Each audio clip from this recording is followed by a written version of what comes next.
Bon, alors, bienvenue tout le monde, re-bienvenue tout le monde, ici Papa le Boy, bienvenue à Génération Kairos pour ce vendredi 5 septembre 2025. C'est aussi l'anniversaire d'une de mes filles aujourd'hui, donc belle journée de célébration et tout. C'est le jour où ma toute première fille était née, quoi. Donc, voilà, qui est aussi en passant née de nouveau.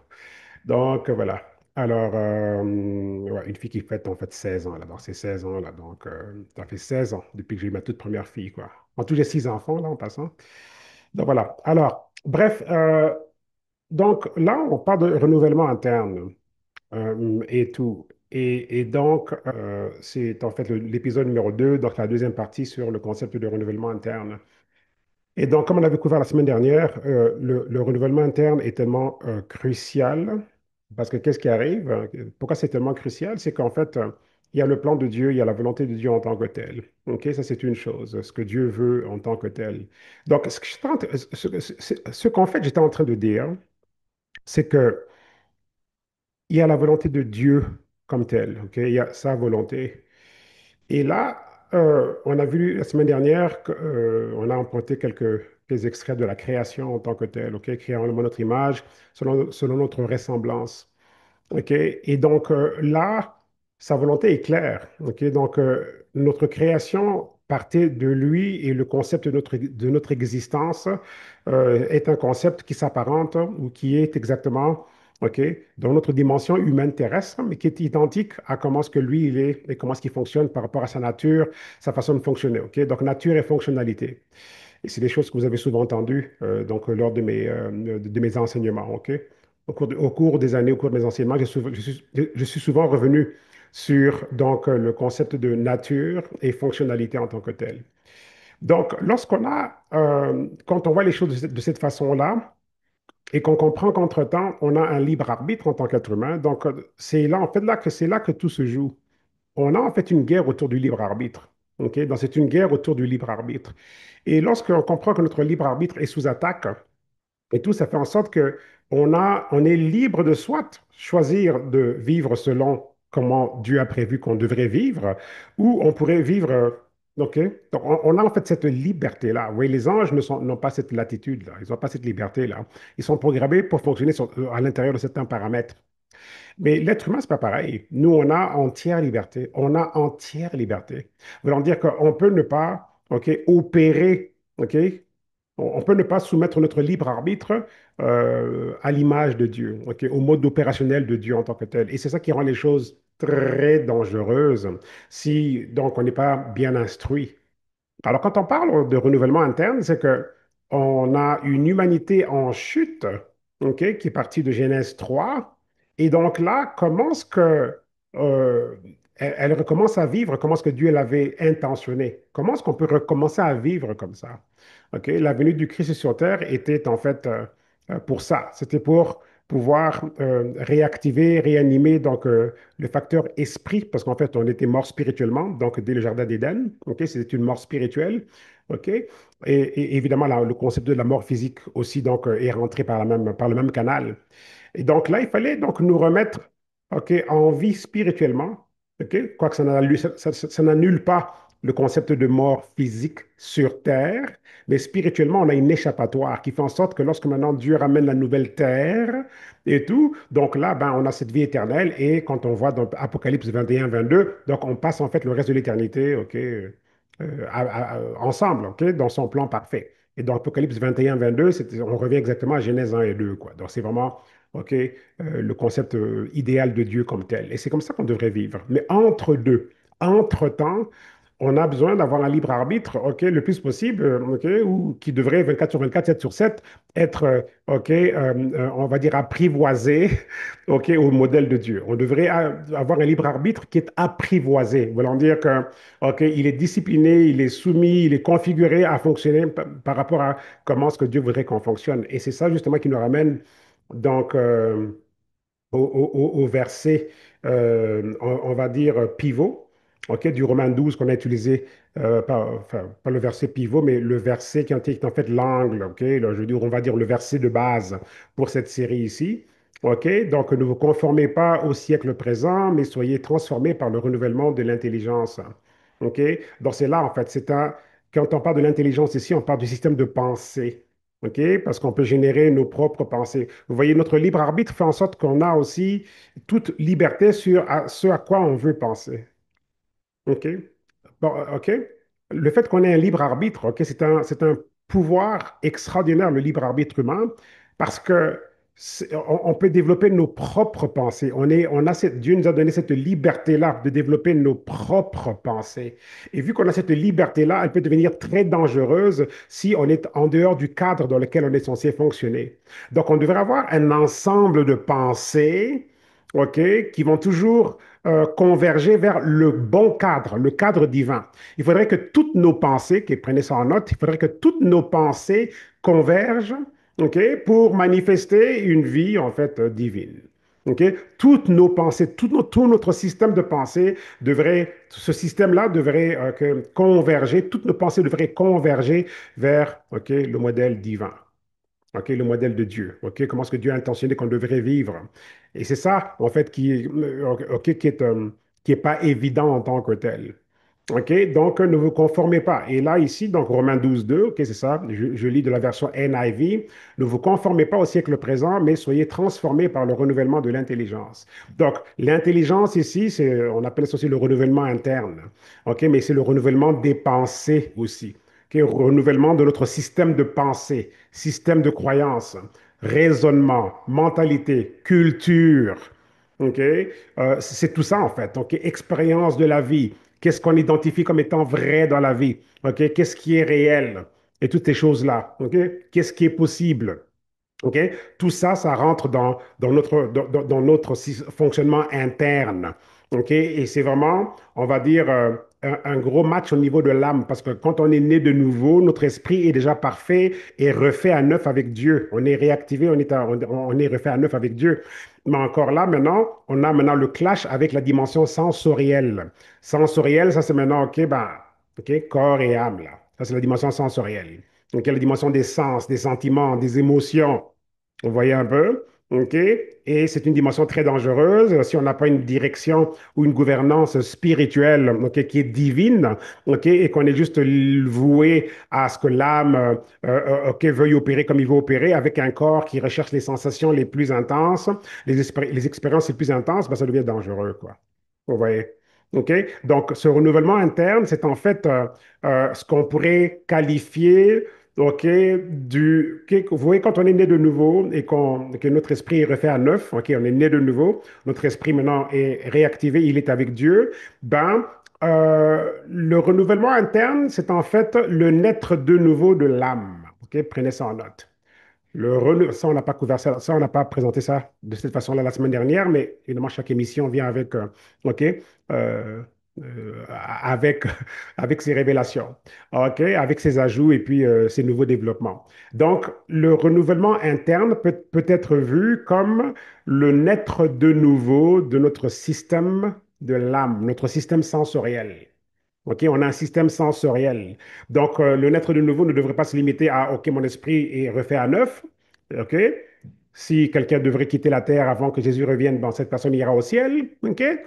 Parce qu'on comprend que plus tard, OK, cette belle histoire finit sur terre. OK? D'après Apocalypse 21, 22. OK? Mais donc là, on comprend ça. OK? L'esprit est refait à neuf, très bien, ben, la destination ciel. OK? Mais attention, OK? Le naître de nouveau ne s'arrête pas là. OK? Il faudrait aussi que l'âme, OK? La dimension de l'âme en tant que telle, le système des pensées. OK? Puisque dans l'âme, on a pensée, volonté et puis émotion. OK? Donc, pensée, volonté, émotion. Donc, on a ces trois dimensions dans l'âme. Donc, on doit aussi avoir un renouvellement à ce niveau-là. OK? Pensée, volonté, émotion. Pensée, volonté, émotion. OK? On doit avoir aussi un renouveau là. Donc, le renouvellement interne ici dont on parle, c'est en fait, entre guillemets, une forme de naître de nouveau, OK, de notre système, donc des pensées, de la volonté et des émotions. Donc, notre système de l'âme, notre intelligence, OK, notre système de pensée, raisonnement, etc., culture, mode, etc., toutes ces choses qui font en sorte que ça crée notre quotidien. OK? Donc, est-ce que cet ensemble-là, OK, les mœurs, les traditions, est-ce qu'en fait, elles reflètent le modèle divin? OK? Quand on regarde un continent comme l'Afrique, souvent dans la chrétienté africaine, on a un clash entre, ben, on valorise les traditions ancestrales qui ne sont pas bibliques, OK? Les traditions qui remontent au village, etc. et tout, et qu'on valorise. Mais si vous regardez là, ben, ça peut ça ouvre souvent des portes, enfin, pas ça ouvre souvent des portes, vraiment, OK? À ce qu'il y a des alliances là-dedans qui ne sont pas celles de Dieu, quoi. Parce que, bon, on suit les traditions ancestrales en tant que telles, mais OK, dès l'instant où on ne retrouve pas des éléments qui sont bibliques là-dedans et tout, mais ce sont des pratiques autres et tout, mais qu'on valorise parce que notre tribu fait ça ou ça ou ça et tout, ben là-dedans, ben voilà, je veux dire, on a un clash. Parce qu'entre-temps, ben, on peut opérer avec tout ce qui est en dehors de tout ce qui est biblique. Et si ce n'est pas biblique, ben, on sait très bien en dessous de quel gouvernement ça se trouve, quoi, vous voyez. Donc, ça va tellement loin, ce renouvellement interne. Donc, est-ce qu'on est prêt à laisser tomber nos traditions? On est prêt à laisser tomber nos coutumes? OK, on doit faire telle cérémonie ou telle cérémonie quand un enfant est né. On fait telle cérémonie. C'est comme, OK, mais où est-ce que Dieu a dit qu'on devrait faire telle ou telle cérémonie lorsqu'un enfant était né? OK? Des cérémonies, en fait, comme on voit dans certaines traditions. OK? Il y a des choses qui sont bibliques en tant que telles, bien sûr. OK, il y a des choses, il y a des choses bibliques qu'on fait, par exemple, qu'on a vu certaines pratiques de la Bible, etc. Et tout, et c'était des choses que Dieu donc avait demandé à Israël de faire parce qu'en fait, OK, il fallait bien qu'on marque que comme la circoncision, etc. C'était fait et tout, c'était un signe et tout de l'alliance et tout ça et tout. Donc en fait, les choses divines avaient toujours un cadre précis en tant que tel. Mais si on regarde bien, OK, est-ce que généralement on est prêt à laisser tomber nos traditions, que ce soit africaines ou européennes ou asiatiques ou peu importe? OK? Il y a beaucoup de traditions qui ne sont pas, donc, en fait, bibliques en tant que telles et qui opèrent avec d'autres forces. Donc, OK? Et quand on parle du renouvellement interne, bon, OK? Jusqu'où on veut aller? OK? À quel point est-ce qu'on est biblique?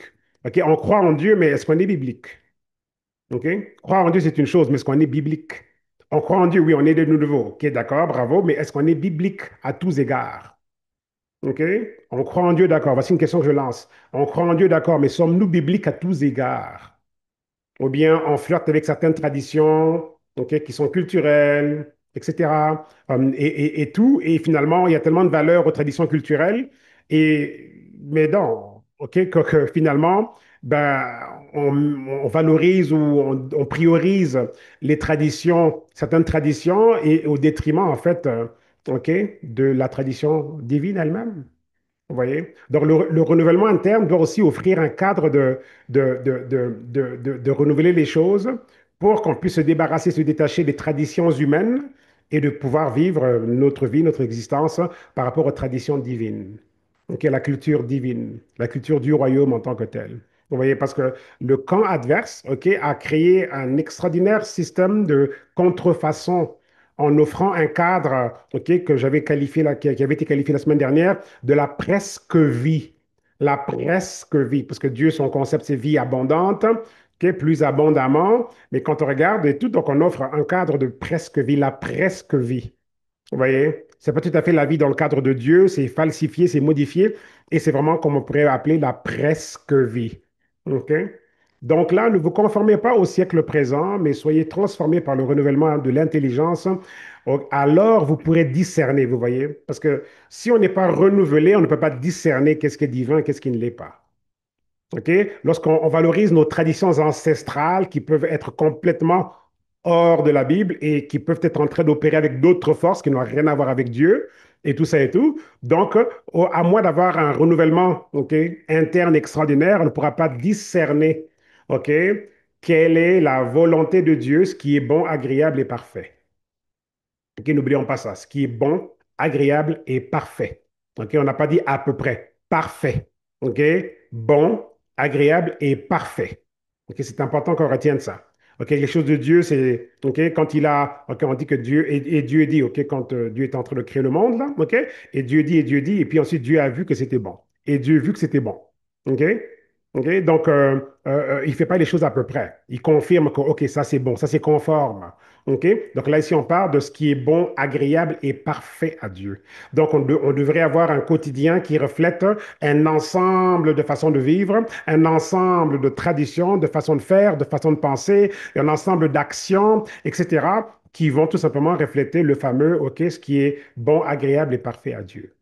OK? Donc ça nous ramène un peu à un genre de résumé de ce qu'on a couvert la semaine dernière et tout. Et le sujet est très, très dense. Donc on est là vraiment pour une bonne longue série, là, pour le renouvellement interne. OK?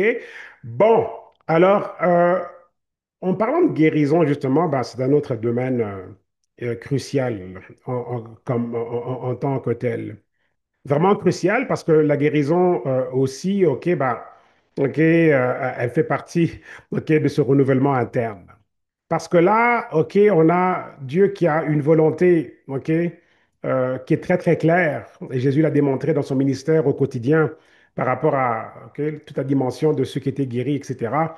et tout. Donc, c'est clair là que dans le concept de la presque, pardon, dans le concept de la presque vie, ben, on a là ici, donc, lorsque le péché est rentré, OK, donc la mort est rentrée, OK, le péché a fait rentrer la mort et tout, et donc les maladies ce sont des émissaires, des agents de la mort, ce sont des facilitateurs du concept de la mort, OK. Les maladies sont comme des facilitateurs, OK, des facilitatrices ou des facilitateurs du concept de la mort, parce qu'une maladie vient essayer d'accélérer, OK, provoquer la mort, escorter quelqu'un vers OK, on va dire sa sortie de la terre, quoi, donc vers la mort tout simplement. Donc c'est un gouvernement de la mort, le gouvernement de la chute, mais regardez, OK, pourquoi est-ce qu'on a besoin de renouvellement interne? C'est qu'il nous a donc libérés de l'autorité des ténèbres, on a été affranchis, libérés de l'autorité des ténèbres et on a été transférés dans le royaume de son Fils bien-aimé en qui on a la rédemption par son sang.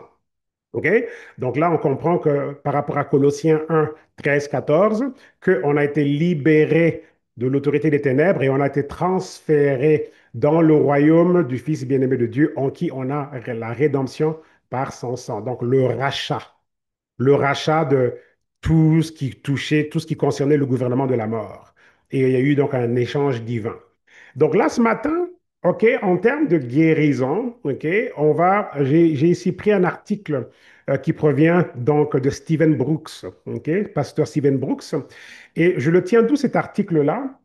Je le tiens ici de la Bible, ici, de la Bible du surnaturel, ok, de Sidroth, qui est un grand évangéliste juif, mais messianique, ok, donc qui croit donc en Jésus-Christ, etc., qui a une extraordinaire émission de télé qui s'appelle c'est surnaturel.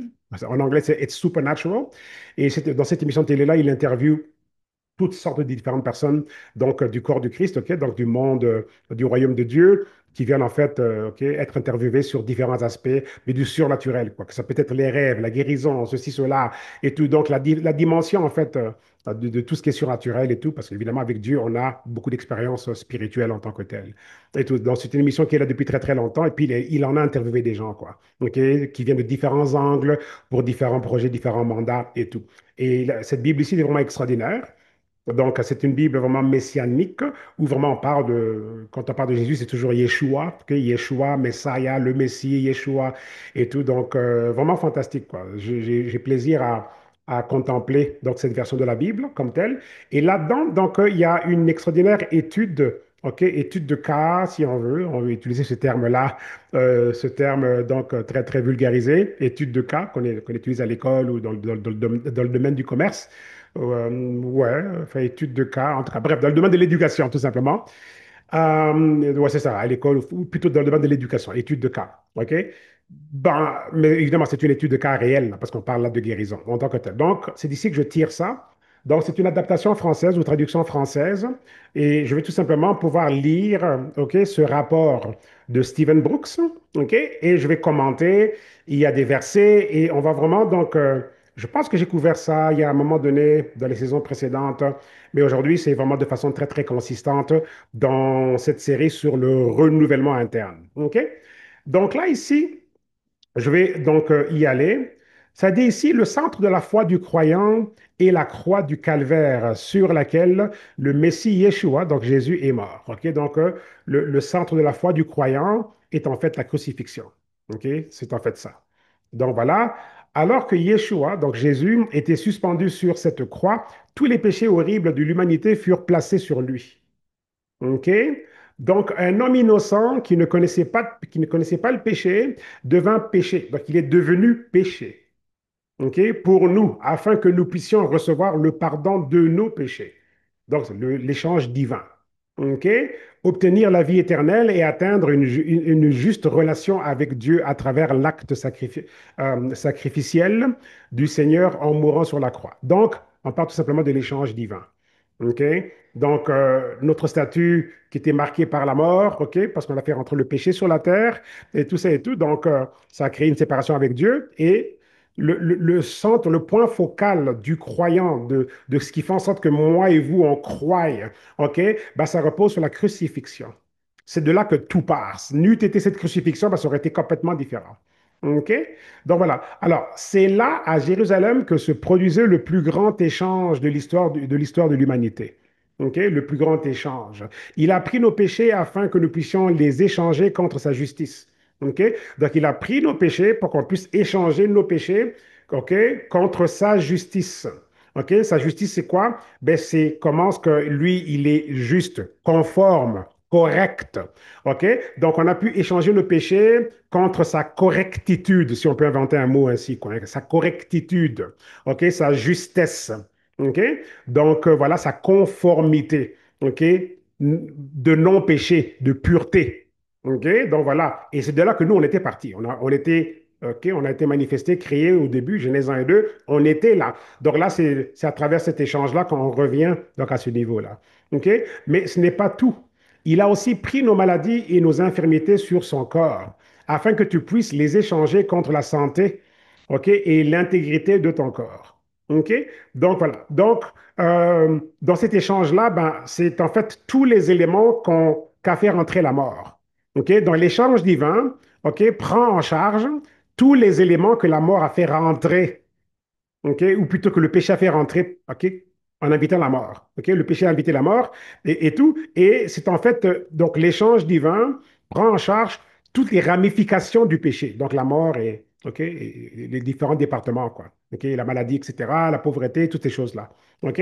Donc c'est rentré avec le péché. Donc le gouvernement de la mort a ramené tout un cadre. OK? Et les maladies, évidemment, font partie de ce cadre-là. OK? Donc quand tu mets la foi, OK, quand tu mets ta foi et ta confiance en Yeshua, donc Jésus-Christ, donc comme Messie et Seigneur, tu es pleinement qualifié pour recevoir tous les bénéfices qu'il a versés dans son sang pour toi. OK? Donc voilà, ça c'est une révision pour tout le monde et tout. Donc tu pourrais penser, je suis d'accord avec tout ce que tu dis, mais j'ai prié pour ma guérison et je suis encore malade. OK?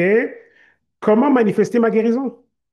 OK? Donc voilà quelqu'un que beaucoup pourraient dire ça ici, là. OK? Donc voici le premier pas pour manifester ta guérison. OK? Donc il y a 5 étapes. Donc lui présente ça ici, il a fait comme une étude et lui il dit que c'est 5 étapes prouvées. OK? Il appelle ça 5 étapes qui ont été prouvées. Voulant dire qu'on a pu suivre ça sur, OK, période de temps, dans différentes dimensions, de différents cadres, etc. Et finalement, on peut dire que OK, si on suit ces étapes-là, ben, on devrait être capable de manifester la guérison. OK?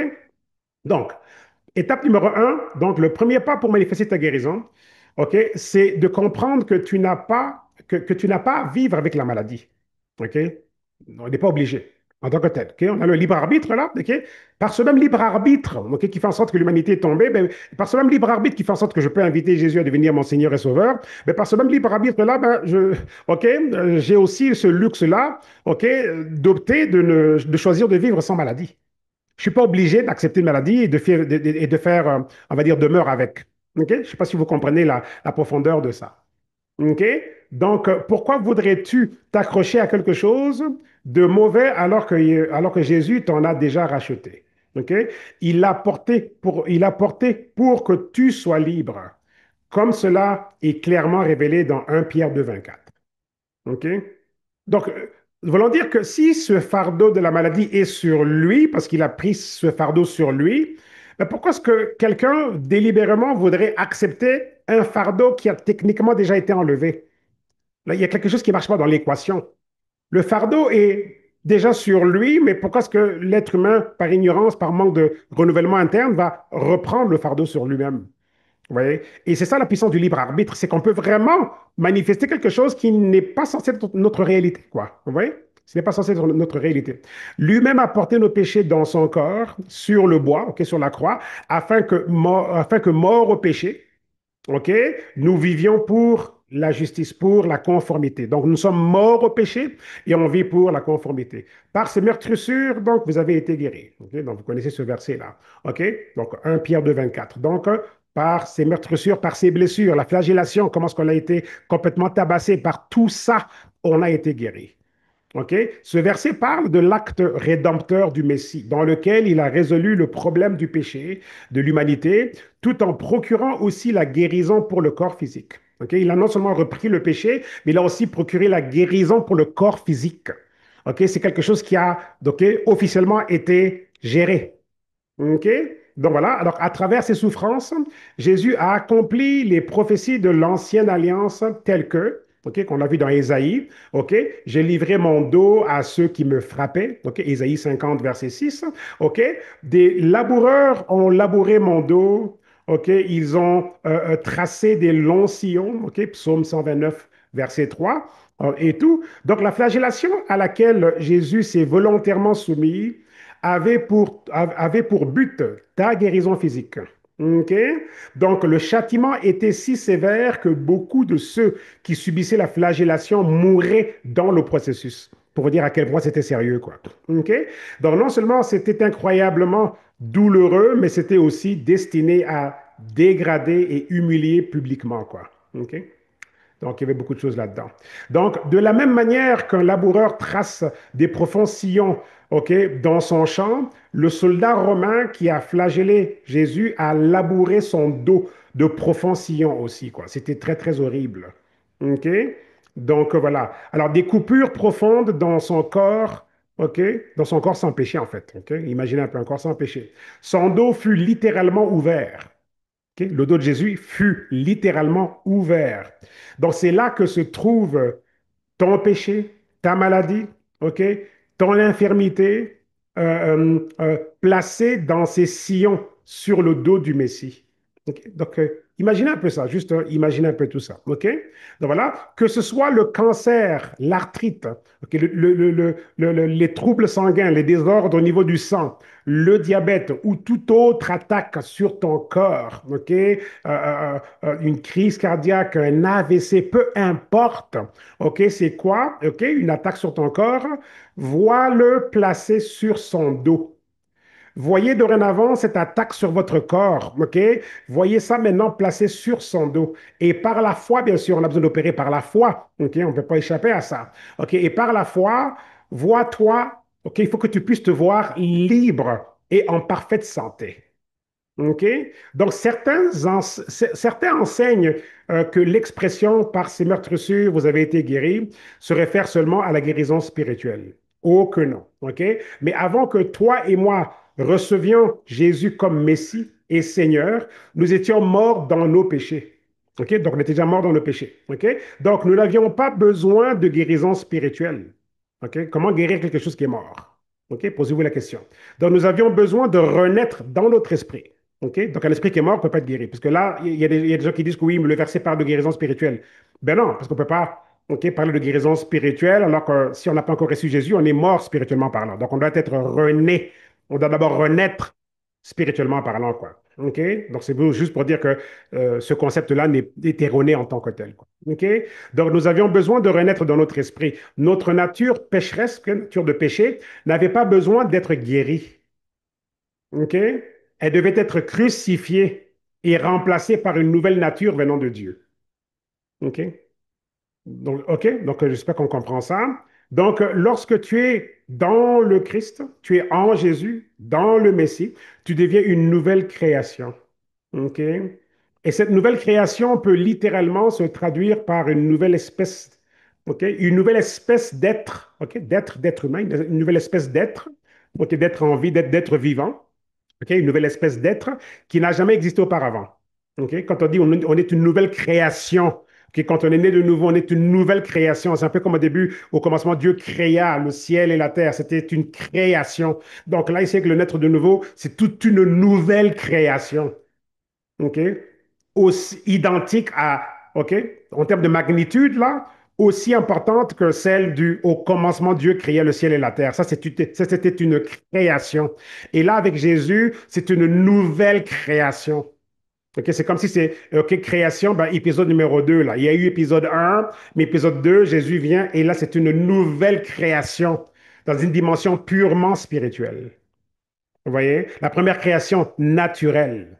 Deuxième création, dimension spirituelle. Mais on est encore dans un corps naturel. Mais là, tout simplement, donc là, maintenant, on est dans une extraordinaire, OK, jonction, combustion, OK, agencement, fusion, OK, de la dimension spirituelle, mais qui opère dans un corps. Et comme on a cette dimension spirituelle qui est recréée, une nouvelle création, mais dans la dimension spirituelle, on a besoin, bien sûr, que maintenant, OK, le système de l'âme, des pensées, tout ça et tout, qui est connecté au corps, puisse lui aussi être renouvelé à la nouvelle création, d'où l'importance de parler du renouvellement interne. Vous voyez, on doit passer par le renouvellement interne parce que si nous sommes nés de nouveau, nous avons été transférés de l'ancienne création à la nouvelle création. Vous voyez? Donc, on opère avec des corps de l'ancienne création, mais on a un esprit de la nouvelle création.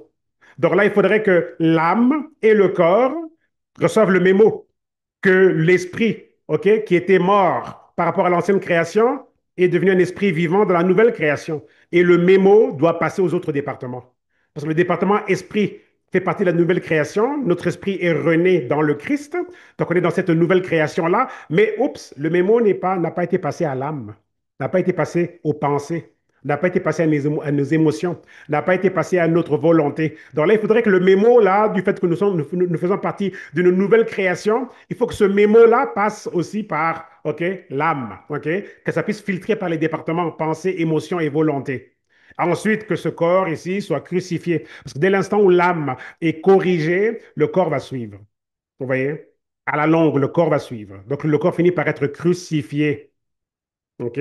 Parce que les désirs du corps comme la Bible nous l'a fait comprendre, sont contraires aux désirs de l'esprit, quoi. OK? Mais on a besoin que le carrefour, qui est en fait l'intersection entre l'esprit et le corps, le carrefour de l'âme, donc c'est vraiment là qu'on doit renouveler nos pensées. Le renouvellement interne. Quand ce carrefour-là, maintenant, est à l'image de Dieu, ben, il va maintenant transférer, OK, le reste au niveau du corps aussi.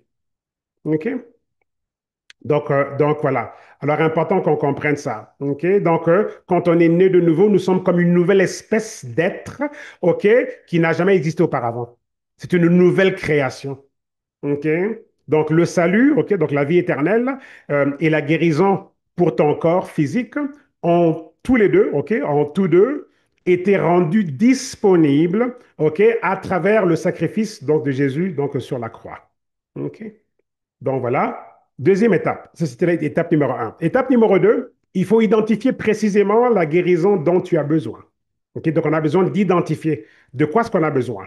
OK? Ça c'est assez simple. OK? Où est-ce que ça fait mal? Quelle partie du corps est en malfonction? OK? Etc., etc. Où est-ce qu'il y a de l'inflammation? Etc., etc. OK? Donc ton chemin vers la guérison prend une deuxième étape importante. OK? Identifier la guérison spécifique que tu veux. Il faut l'identifier. Que veux-tu? OK? En termes de guérison. Cela ne peut pas être une réponse générale, mais doit être clairement défini. On doit être précis à ce niveau-là. On ne peut pas parler de façon générale. OK? Quand il quittait la ville de Jéricho, Jésus rencontra un homme aveugle appelé Bartimée. OK? Barthémus, Bartimée. Et en réponse à son cri de miséricorde, OK, Jésus lui demanda, que veux-tu que je fasse pour toi? OK? Donc, le Seigneur savait que Barthémus, ok, était aveugle. Donc, tu pourrais penser, ok, on pourrait penser qu'il n'y avait aucune raison de reposer cette question-là. C'est assez évident. Ok. Il était aveugle, mais on lui a quand même demandé que veux-tu que je fasse pour toi. Ok. C'est important que vous preniez ça en note. OK, que veux-tu que je fasse pour toi? Donc, voilà. Et donc, et tout, on pourrait croire, je veux dire, le raisonnement humain voudrait croire que, OK, ben, c'est assez évident. Alors que non, il y a une raison pour laquelle on lui pose la question. OK? Donc, voilà. Donc, il n'y avait aucune raison de reposer cette question, mais Jésus lui posa cette question-là. Mais ta foi doit toujours être spécifique. Donc, notre foi doit être spécifique en tant que telle. Tu dois savoir ce que tu veux et ta requête doit être authentique. Donc, on doit savoir qu'est-ce qu'on veut et notre requête doit être authentique. Et ça touche aussi le cadre de libre arbitre. On doit délibérément, OK, OK, le réclamer, demander, OK, ça vient là-dedans aussi. On est constamment exposé à un test de libre arbitre, OK. Ça, c'est vraiment important, ça. OK, donc voilà. Alors l'aveugle lui répondit, Rabbi, je veux recouvrer la vue. OK, et Jésus lui dit, va, ta foi t'a sauvé. OK, aussitôt il recouvra la vue et suivit Jésus sur le chemin, quoi. OK, Marc 10, versets 51 à 52. OK? Donc voilà. Alors, la foi spécifique produit des résultats spécifiques. OK? La foi spécifique produit des résultats spécifiques. OK? Important ça. OK? Donc, Barthélémus dit que je recouvre la vue. Donc, il a été spécifique. Qu'il n'a pas dit, OK, ben, j'ai faim. Ou quoi. Non. OK? Qu'est-ce que tu veux que je fasse pour toi? Ben, que je recouvre la vue. OK? Alors, que voulez-vous que Dieu fasse pour vous aujourd'hui? OK? Soyons spécifiques. Que veux-tu qu'il fasse pour toi aujourd'hui? Là, maintenant, là. OK? Soyons spécifiques.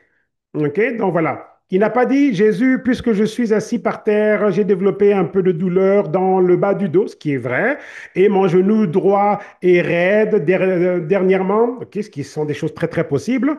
Puis pour ces zones, OK? Ça suffira. Non. Je vais juste supporter ma cécité, OK, le fait qu'il soit aveugle, parce que je ne peux pas trop te demander, quoi. OK? Je ne peux pas te demander trop de choses. OK?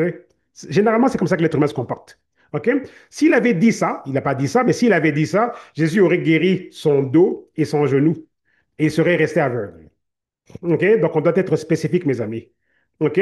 Quand le Seigneur te pose une question spécifique, il attend de toi une réponse spécifique.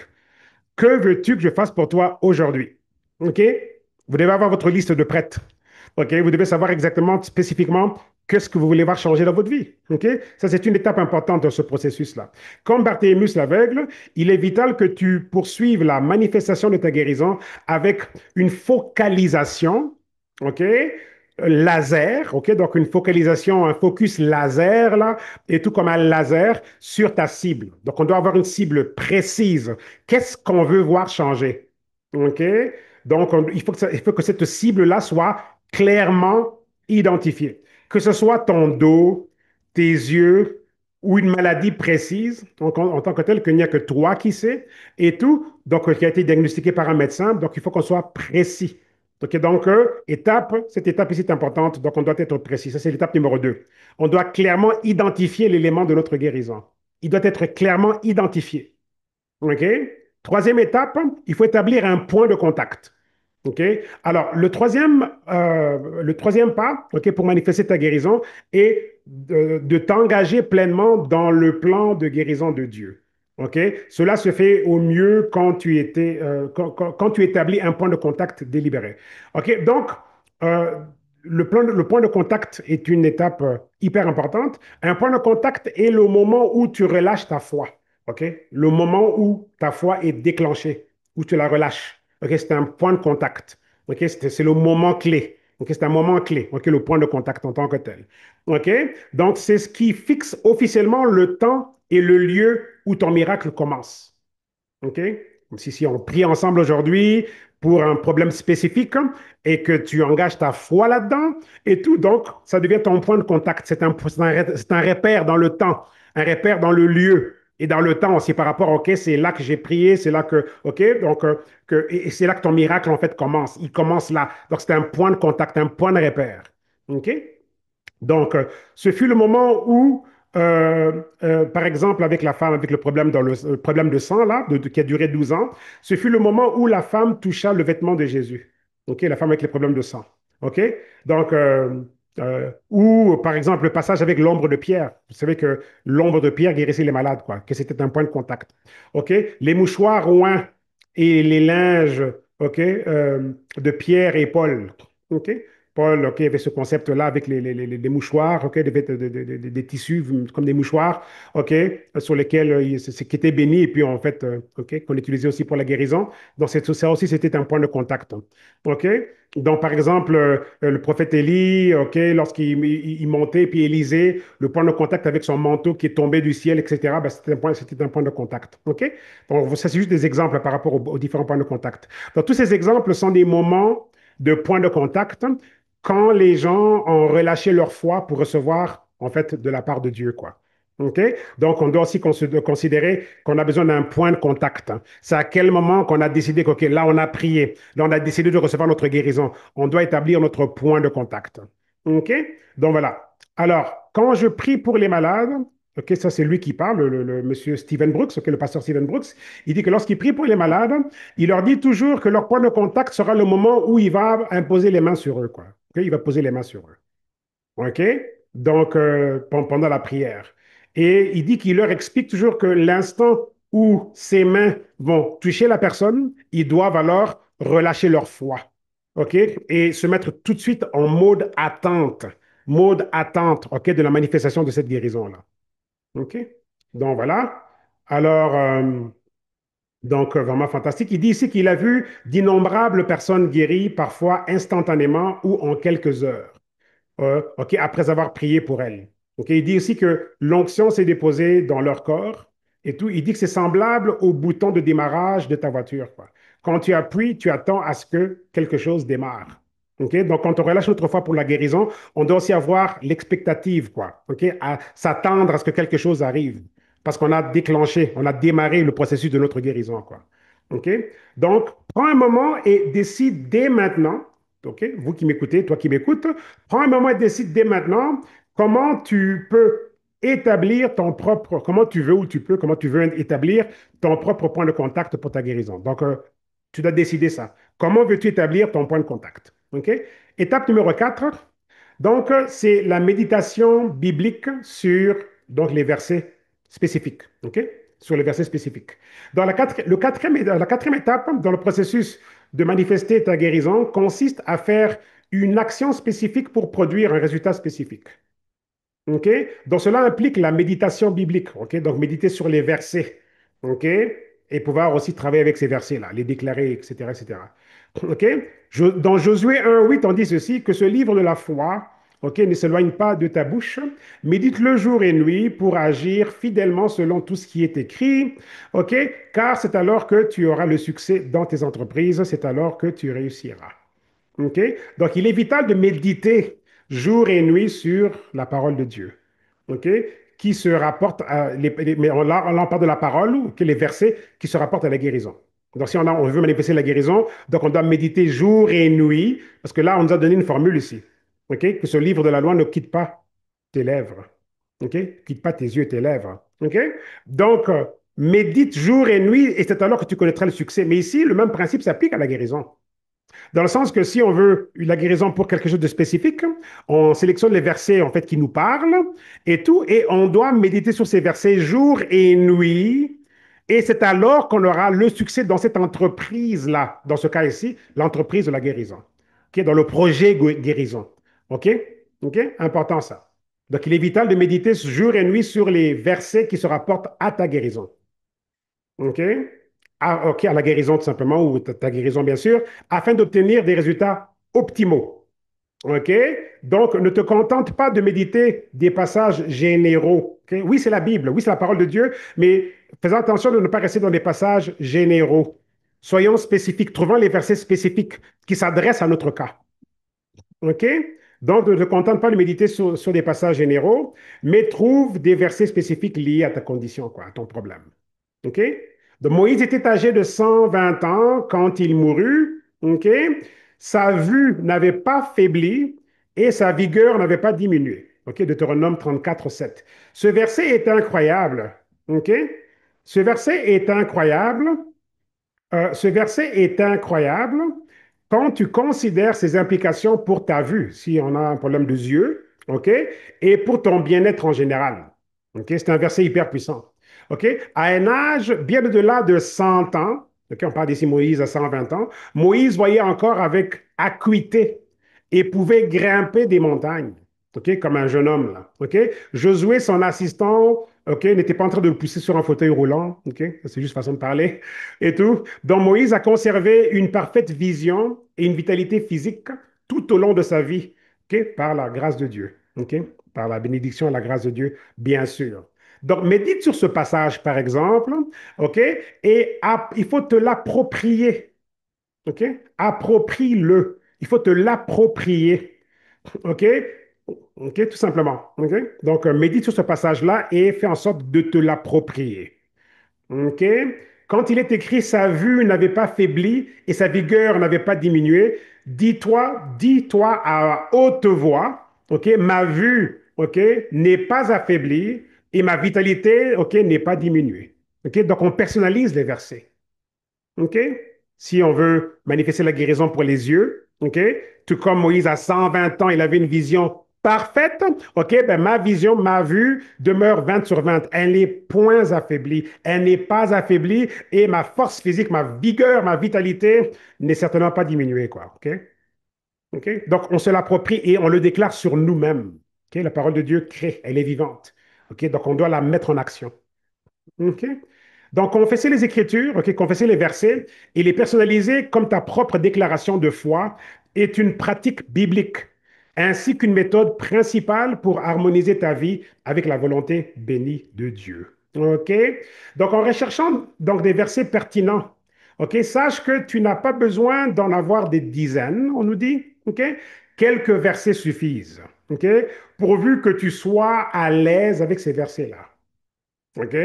Donc, par exemple, David a vaincu Goliath avec en fait une lance et une pierre, quoi. OK? Donc, voilà, même s'il en avait cinq, OK, quand on parle des pierres, OK, parce que Goliath avait en fait quatre frères et David était prêt, OK, pour eux aussi et tout. Donc, de la même manière que tu peux abattre n'importe quel géant de maladie, OK, parce que là, Goliath c'était un géant, mais la maladie c'est un peu comme un Goliath si on veut, OK, n'importe quel géant de maladie avec un seul passage, OK. Donc, on peut aussi, comme David, avec une seule pierre, il a mis Goliath par terre. On peut aussi avec un seul verset. Un seul verset est suffisant pour complètement éliminer un Goliath de maladie, quoi. Un géant Goliath de problèmes de santé. On peut abattre un Goliath de problèmes de santé avec un seul verset. Un seul verset, comme David a mis Goliath par terre avec une seule pierre. OK? Voilà. Donc voilà, et tout. Mais tu peux en avoir mais on peut en avoir plusieurs autres. OK? On n'est pas obligé de juste avoir toujours un seul verset. On peut travailler avec d'autres versets aussi. OK? Et tout. Mais à savoir que un seul verset est suffisant pour éradiquer une maladie. Un seul verset est suffisant. OK? Parce que la parole de Dieu est aussi puissante que ça. Un seul verset est suffisant. OK? Donc, réveille-toi en méditant sur ton ou tes versets, OK? Les versets que tu as choisis. Donc, c'est bien de se réveiller le matin et en méditant sur ces versets-là. Écris-les sur des petites cartes, OK? Écrire les versets sur des petites cartes. Mets-les, OK, dans plusieurs endroits de la maison où on peut les voir, parce que le subconscient enregistre, OK? Et tu les verras, OK? Où on peut les voir et tout ça et tout. Et puisque le subconscient enregistre et ça fait partie du processus, OK, de manifestation en tant que tel. Donc, médite sans cesse sur ce que Dieu dit et Dieu promet. OK? Donc, on médite sans cesse là-dessus. Et c'est ça qui nous donne le cadre de méditer sur la parole jour et nuit. OK? On peut aussi créer un cadre où, là où on est, ben, on revoit ces versets-là, les petites cartes sur lesquelles on a mis les passages, OK? Sur lesquels on a, OK? Qu'on utilise pour notre problème spécifique, quoi. Et ça peut être, ici, on parle de guérison, mais ça peut être aussi pour d'autres problèmes de votre vie. OK? Trouver les versets correspondants et créer un environnement, OK, de méditation jour et nuit. OK? C'est très, très puissant tout ça. OK? Donc, le mot hébreu traduit pour méditer se réfère à une vache qui rumine en fait. OK? Donc, une vache a un estomac inhabituel avec quatre compartiments distincts. OK? Elle mange l'herbe, l'avale, la remonte, la mâche encore une fois et répète ce processus jusqu'à ce que la nourriture passe à travers tous les compartiments en tirant toute sa valeur nutritionnelle. OK? C'est comme ça que les vaches font. Elles vont ruminer, ruminer. OK? Vous connaissez le processus, on a étudié ça à l'école.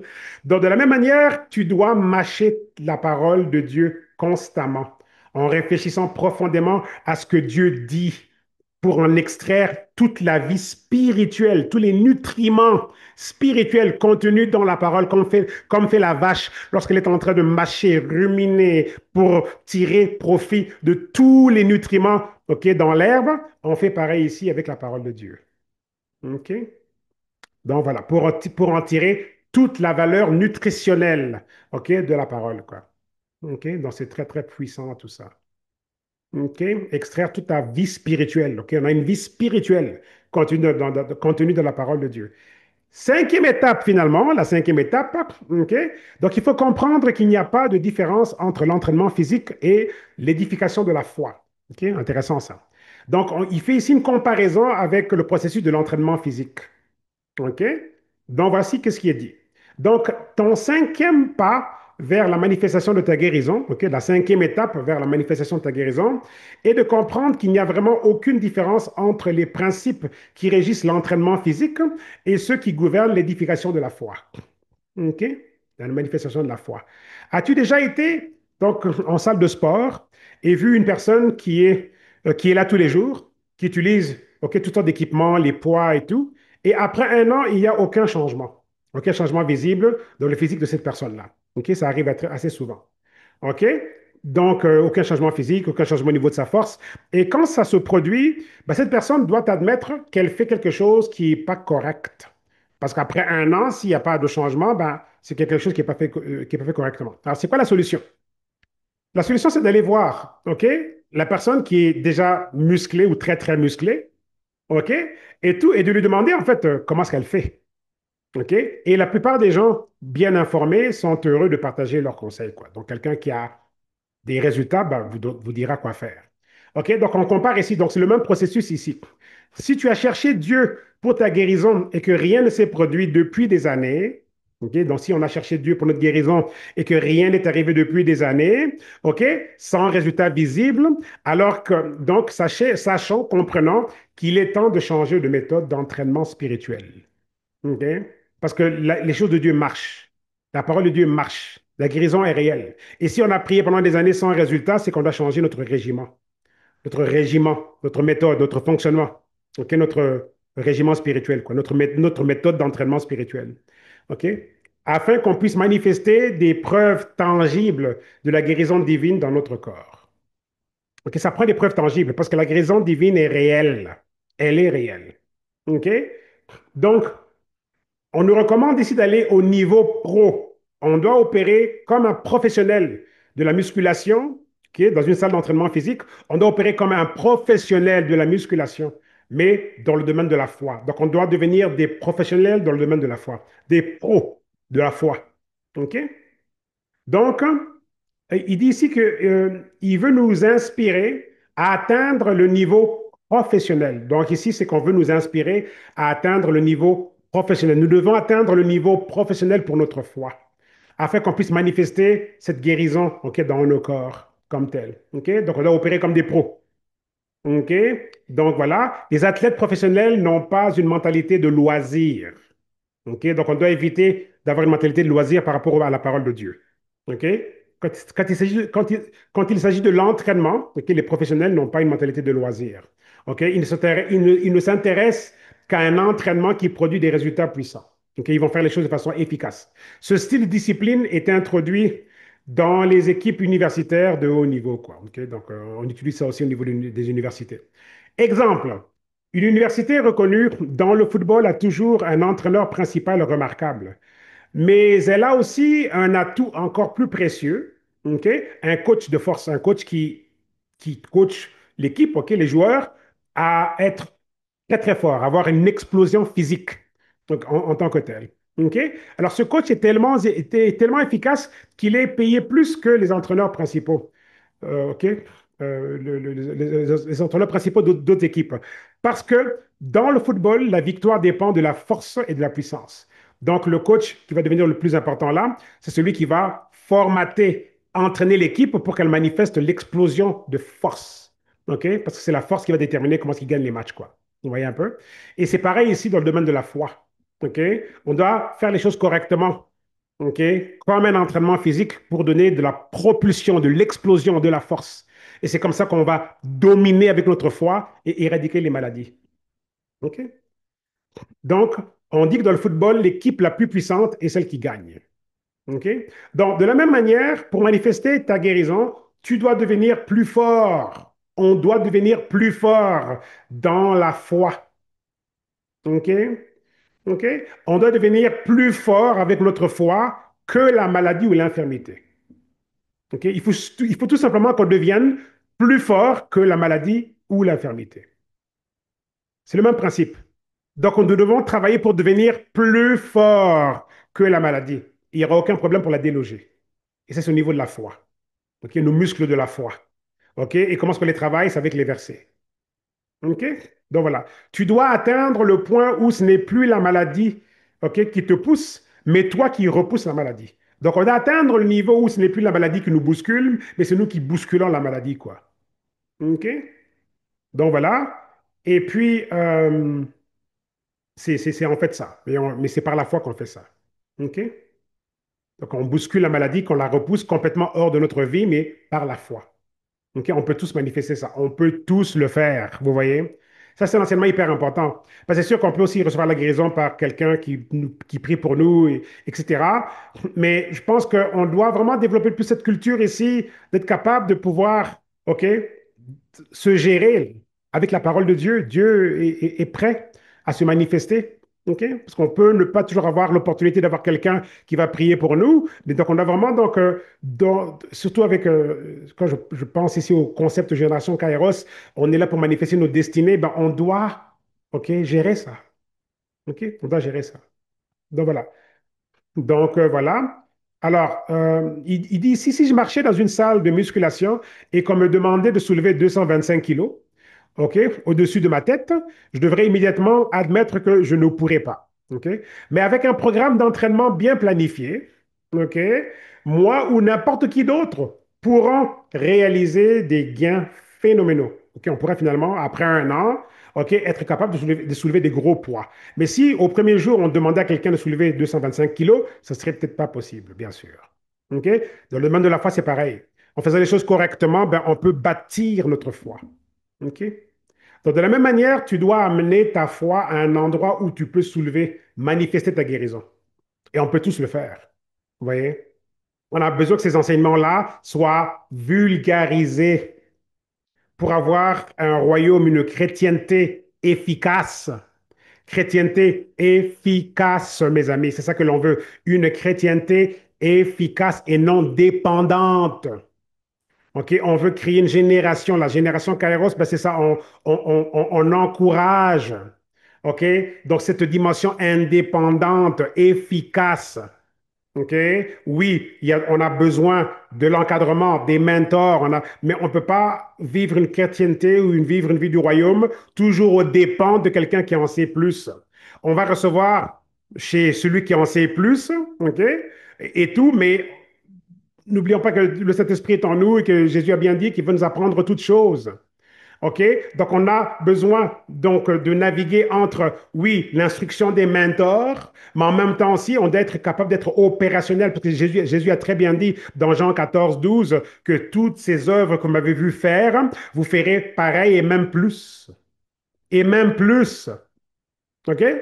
Alors qu'il serait même plus avec eux sur terre physiquement, mais évidemment, il est toujours avec nous spirituellement, mais il a bien dit, vous ferez même plus que ça.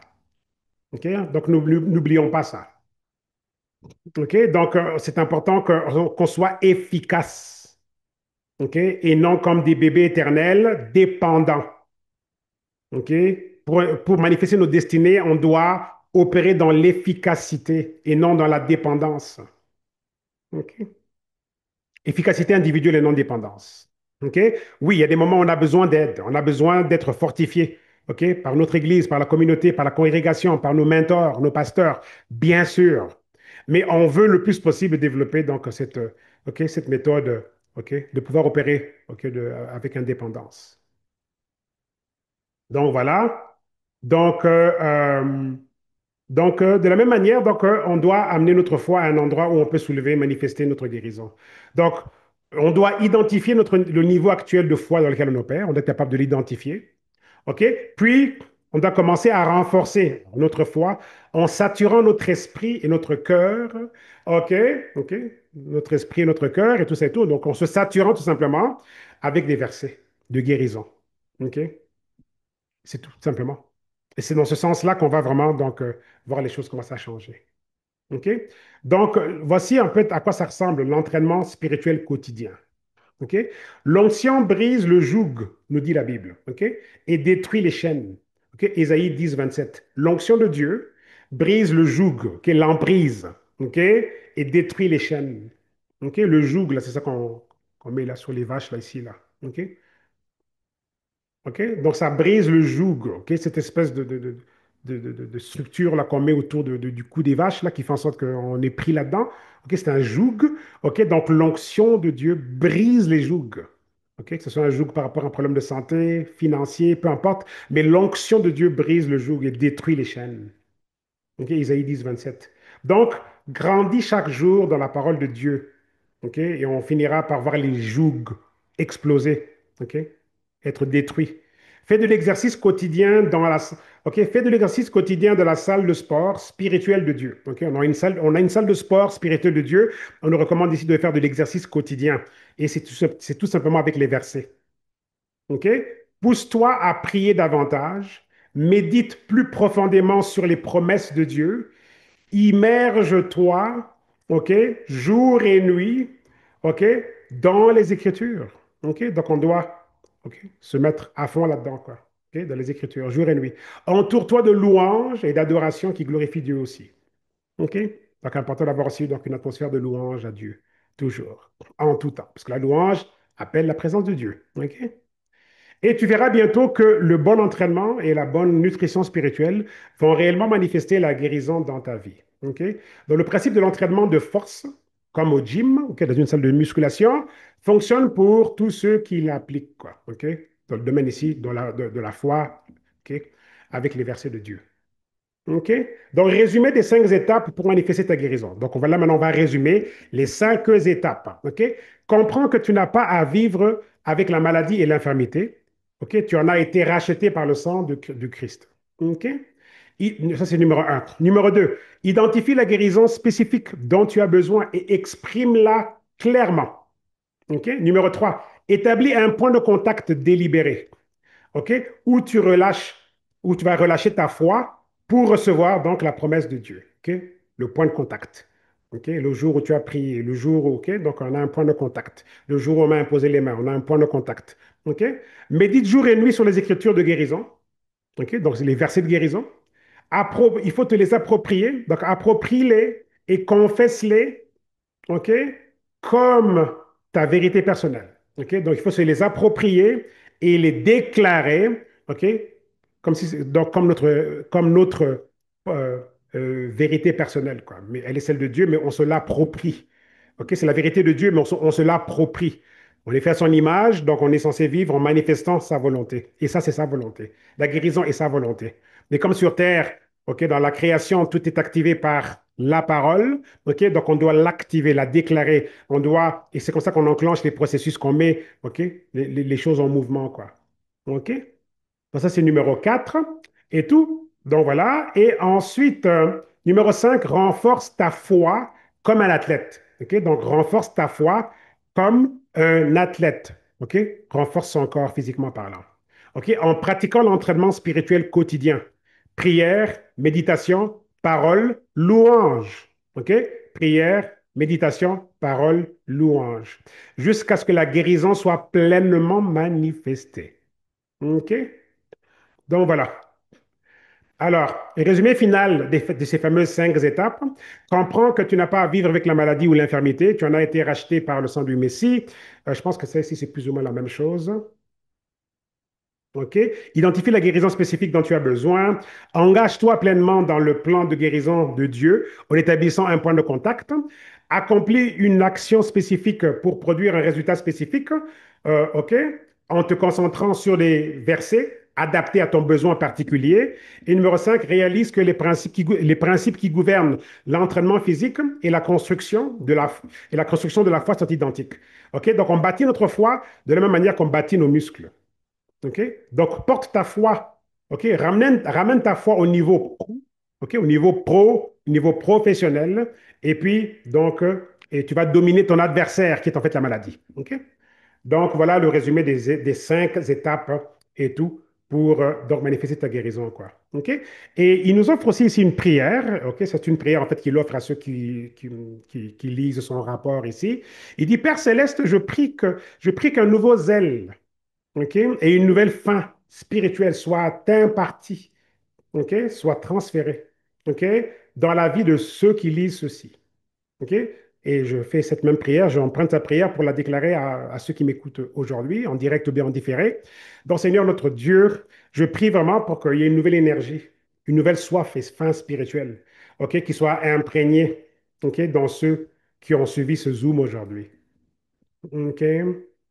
Donc voilà.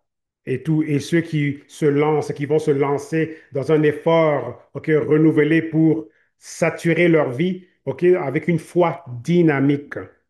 OK. Donc voilà. Pour et copuler, OK, donc agencer aussi, donc combiner avec une audace, OK, qui dérive de ta parole. On doit devenir audacieux, les audacieux de la parole de Dieu. OK?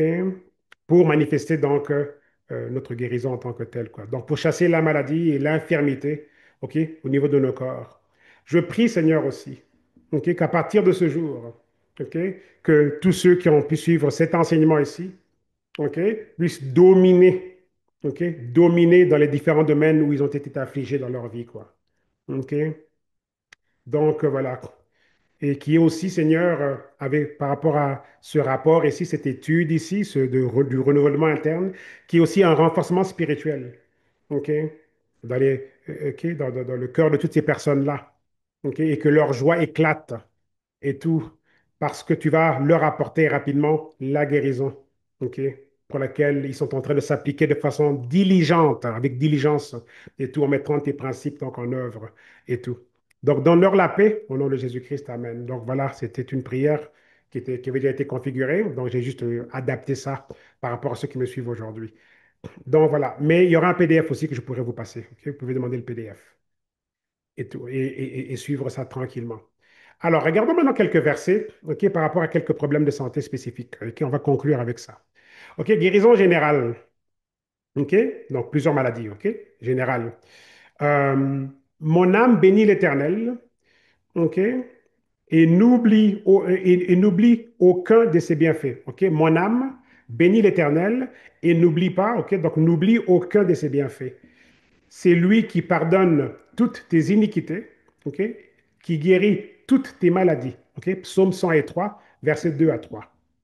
Ok, donc là, on est en train de dire à son âme, mon âme bénit l'Éternel et n'oublie aucun de ses bienfaits, car c'est lui qui pardonne ok, toute iniquité et guérit toutes les maladies.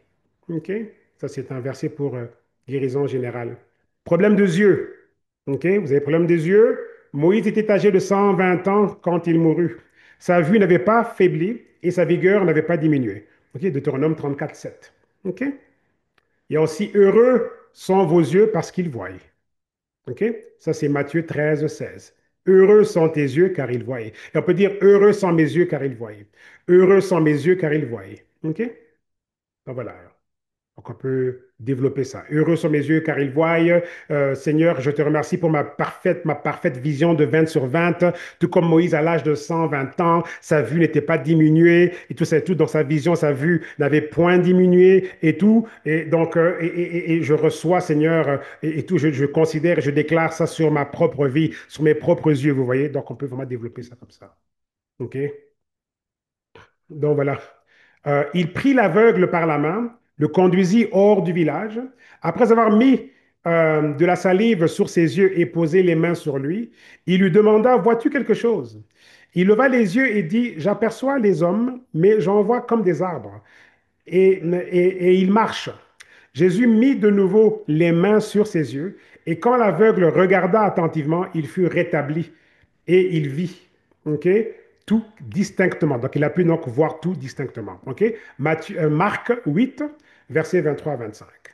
OK? Donc, on peut travailler avec ce verset-là aussi, l'adapter à soi-même. OK? Donc, voilà. Pour problème de yeux, quoi. OK? Donc voilà, et on peut le lire ici. Donc, par exemple, OK, vous mettez votre nom là, OK, par exemple, OK, donc voilà, il prie, vous mettez votre nom, il prie, OK, vous mettez votre nom par la main. Jésus me prie par la main. Vous pouvez prendre ce verset-là, mais vous mettez votre nom, quoi. Il prie, comme là, je vois ici, Monsieur Enobi, il prie, OK, Enobi par la main et le conduisit hors du village. Après avoir mis de la salive sur ses yeux et posé les mains sur lui, OK, il lui demanda, vois-tu quelque chose? Donc, et là, tu peux dire aussi, Enobi OK, leva les yeux et dit, OK, j'aperçois les hommes, mais j'en vois comme des arbres. Et ils marchent. Jésus donc mis de nouveau les mains sur mes yeux et quand je regardais attentivement, je fus rétabli et j'ai pu voir tout distinctement. Donc Seigneur, je te remercie d'avoir mis tes mains sur mes yeux car je peux voir distinctement. Mes yeux voient distinctement car tu as mis tes mains sur mes yeux, vous voyez. Donc on peut prendre le verset, on peut donc le relire en mettant notre nom là-dedans, mais on peut aussi l'adapter et le mettre au temps présent aussi. OK? Ou au temps déjà passé, dans le sens que Seigneur, je te remercie car de tes mains, comme tu as fait avec l'aveugle ici, tu as touché aussi mes yeux et de ce fait, donc je vois clairement, je vois distinctement. OK? Il y a une petite note ici qui dit que la guérison divine peut être instantanée, mais elle peut aussi se manifester progressivement au fil du temps. OK? Comme le montre ce passage ici. OK? Que Jésus avait d'abord prié, mais la vision n'était pas claire. Il a encore prié et tout. Ensuite, on a vu qu'il a vu clairement, quoi. OK? Donc, ça peut être aussi progressif. OK? Les oreilles. Apportez à Jean, OK? Allez rapporter à Jean ce que vous entendez et ce que vous voyez. Les aveugles voient, les boiteux marchent, les lépreux sont purifiés, les sourds entendent, les morts ressuscitent et la bonne nouvelle est annoncée aux pauvres. OK? Matthieu 11, versets 4 à 5. Ça, c'est pour les problèmes des oreilles. OK? Donc, on entend ici, les sourds entendent. Les sourds entendent. OK? Mais ce n'est pas les seuls versets par rapport aux oreilles, mais c'est un bon exemple, quoi. OK? Donc voilà, ils étaient frappés d'une extrême admiration et disaient, il fait tout à merveille. Il fait entendre les sourds et parler les muets, quoi. OK? Donc voilà encore un autre verset qu'on peut utiliser. Ça, c'est Marc 7, verset 37. OK? Marc 7, 37. Problème de dos. OK? Mais il était blessé pour nos transgressions, brisé pour nos iniquités. Le châtiment qui nous donne la paix est tombé sur lui, et c'est par ses meurtrissures que nous sommes guéris. Isaïe 53, verset 5. Petite note ici, son dos a été flagellé pour que ton dos soit guéri. Donc on parle ici d'un échange divin. OK? Donc voilà, cela faisait partie de l'échange divin donc sur la croix. OK? Donc problème de dos, n'oubliez pas qu'il a été flagellé. OK? Cette flagellation-là, OK, est aussi un échange divin par rapport au fait que si on a un problème de dos, ben, on peut prendre ce verset et dire, ben, il a pris ses douleurs, il a été flagellé. Donc, je ne peux pas, moi aussi, recevoir une forme de flagellation, si on veut, entre guillemets, avec un problème au dos, parce que lui, il a pris ça sur lui. OK? Donc, voilà, problème de dos, Isaïe 53, 5. OK? Donc, à vous de se l'approprier. Il enseignait dans une des synagogues un jour de sabbat. Or, voici, il y avait là une femme possédée d'un esprit qui la rendait infirme. Ok? Un esprit qui la rendait infirme depuis 18 ans. Ok? Vous voyez bien, un esprit qui la rendait infirme. Ok? Donc, elle était courbée, ok, et ne pouvait pas du tout donc, se redresser. Ok, courbée, ne pouvait pas se redresser. Jésus, l'ayant vue, l'appela et lui dit, Femme, tu es délivrée de ton infirmité. Et il posa les mains sur elle, et à l'instant même, donc, elle se redressa et glorifia Dieu. OK? Donc, Luc 13, 10 à 13. OK? Donc, voilà, ça c'est encore pour les problèmes de dos. OK? Donc, vous pouvez utiliser ça et se l'approprier dans le sens que s'il y a un problème de dos, ben voilà, que vous ne pouvez pas vraiment marcher clairement ou vous lever sans douleur, ben vous pouvez utiliser ce verset-là, se l'approprier, quoi. La parole de Dieu est puissante, elle est réelle, elle est vivante, et elle va vous manifester cette réalité-là. OK? Problème de bras. OK? Ses arcs demeurent fermes et ses bras furent fortifiés par les mains du puissant Dieu de Jacob. OK? Genèse 49, 24. OK? Donc voilà pour le problème de bras. OK? Donc on peut aussi prendre ce verset-là et se l'approprier. Mes bras sont fortifiés par les mains du puissant Dieu de Jacob. OK? Mes bras sont fortifiés par les mains de Dieu lui-même, le puissant Dieu de Jacob. OK? Genèse 49, 24. OK? Donc voilà. Ensuite, elle ceint de force ses reins, elle affermit ses bras. OK? Donc ça, c'est Proverbe 31, 17. OK? Problème de pied. Il rend mes pieds semblables à ceux des biches, des brebis, des biches, OK? Des gazelles, des biches, et tout, et me place sur mes lieux élevés. OK? Problème de pied, ben, on peut déclarer, ça c'est Psaume 18, verset 33. OK? Il rend mes pieds semblables, légers, OK? Semblables à ceux des biches, et me place sur mes lieux élevés. OK? Donc, c'est une façon de manifester la guérison pour les problèmes au niveau des pieds. Vos pieds font mal, ben, il rend mes pieds semblables à ceux des biches, légers comme ceux des biches. Et il m'élève, ok? Donc, sur mes lieux élevés. Et ça ici, ça peut être aussi un verset utilisé pour les problèmes de carrière, ok, de destinée, d'élévation. Vous êtes censé être, ok, un statut plus élevé au niveau de votre commerce, de votre entreprise, au niveau de votre travail, etc., au niveau de votre carrière, ok, votre cheminement de vie. Ça peut être aussi utilisé pour l'élévation, la promotion, ok, promotion, ok, ça peut être aussi pour ça. OK? Ensuite, on a Acte 3 7 à 8 qui dit, Pierre le prit par la main droite et le fit lever. Ses pieds et ses chevilles s'affermirent aussitôt. D'un saut, il fut debout. OK? Il fut debout et il marcha avec eux dans le temple, marchant, sautant et louant Dieu. Ça, c'est lorsque Pierre et Jean, là, donc, OK, Pierre a demandé à l'infirme, là, donc, de se lever et puis de marcher, quoi, au nom de Jésus-Christ. Donc, voilà. OK? Donc, c'est dans Acte 3 donc versets 7 à 8 quoi. OK? Donc, pour les problèmes de pied, infirmité, quelqu'un qui est handicapé, etc., OK, qui ne marche pas, ben, voilà un verset donc, à utiliser. Comme Pierre, là, OK? Comme on l'a vu dans cet épisode ici avec Pierre, qui a demandé donc à l'infirme de se lever, quoi. Problème de dents. OK? On a tout dans la Bible, même les problèmes de dents. OK? Ses yeux sont plus brillants que le vin et ses dents plus blanches que le lait. OK? Genèse 49, 12. OK? Il y a encore tes dents sont comme un troupeau de brebis tondu, OK, qui ont été tondues, OK, qui remontent de l'abreuvoir, OK? Toutes portent des jumeaux, aucune n'est stérile. OK? Donc, aucune de mes dents, OK, n'est stérile ou, OK, voulant dire que stérile, dans le sens que ben, je n'ai pas de dents qui ne fonctionnent pas, je n'ai pas de dents, OK, qui se retrouvent toutes seules parce que sa jumelle est tombée. Ça dit bien ici, OK? Toutes, OK, en parlant des dents, toutes portent des jumeaux. Donc, toutes mes dents ont leurs jumeaux, quoi. OK? Donc, si on veut une bonne dentition, on peut avoir des dents qui tombent, on veut garder un beau sourire toute notre vie, ben, on a un verset pour ça. Ça, c'est Cantique des Cantiques, verset 4, pardon, chapitre 4, verset 2. OK? Cantique des Cantiques, OK? Chapitre 4, verset 2. OK? Cantique des Cantiques, 4, 2. OK?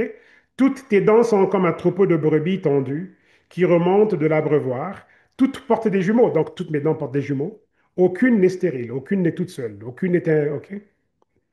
Donc, fantastique ça. Donc, belle dentition, bonne santé des dents et des gencives, là. OK? Donc, on a tout dans la Bible. Poumons ou respiration. Mais ceux qui se confient en l'Éternel renouvellent leur force. OK? Ils prennent le vol comme les aigles. OK? L'envol comme les aigles. Ils courent et ne se fatiguent point.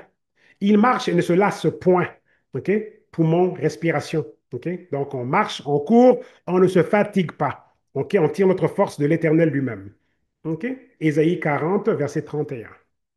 OK? On a aussi le Dieu qui a fait le monde et tout ce qui s'y trouve, étant le Seigneur du ciel et de la terre, n'habite point dans des temples faits de mains des hommes. Il n'est point servi par des mains humaines, mais comme des mains humaines, comme s'il avait besoin de quoi que ce soit, lui qui donne à tous la vie, la respiration et toutes choses. OK? Donc Dieu me donne la vie, la respiration et toutes choses. OK? Ça, c'est encore là. Ça, c'est Acte 17, versets 24 à 25. Ça, c'est pour tout problème de poumon et de respiration. Donc, Dieu me donne la respiration, donc, Dieu me donne la vie, la respiration et toutes choses. OK? Déclarez-le sur vous-même. Dieu me donne la vie, la respiration, le souffle de vie et toutes choses. OK?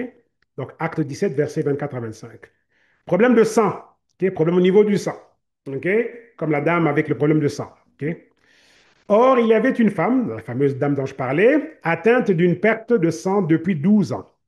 Elle avait beaucoup souffert entre les mains de plusieurs médecins, ok, elle avait beaucoup souffert et puis elle a été voir plusieurs médecins et avait dépensé tout ce qu'elle possédait sans avoir éprouvé donc de résultats quoi, ok, de soulagement.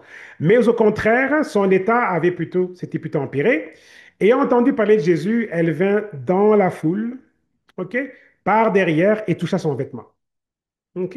Elle s'approcha par derrière, toucha le bord de son vêtement, et à l'instant même, sa perte de sang s'arrêta. OK? Donc, Luc 8, OK? Versets 43 à 44. Donc voilà, fantastique. Jésus leur dit, en vérité, je vous le dis, si vous ne mangez pas la chair du Fils de l'homme, et, et si vous ne buvez son sang, vous n'avez point la vie en vous-même. Celui qui mange ma chair, qui boit mon sang, a la vie éternelle, et je le ressusciterai au dernier jour. Car ma chair, c'est vraiment une nourriture, et mon sang est vraiment un breuvage. Donc Jean 6, 53 à 55. OK? Donc ça aussi, c'est en termes de s'il y a un problème de, OK, au niveau du sang, par exemple, et tout ça et tout. Donc, ce sont des beaux versets qui viennent donc régler les problèmes au niveau du sang, quoi. OK? Et c'est aussi un beau verset qui appuie la communion en tant que telle. On en parlera à un moment donné de la communion aussi. OK? Petite note ici. Donc, il faut s'efforcer de prendre la communion chaque jour, si possible. OK? OK?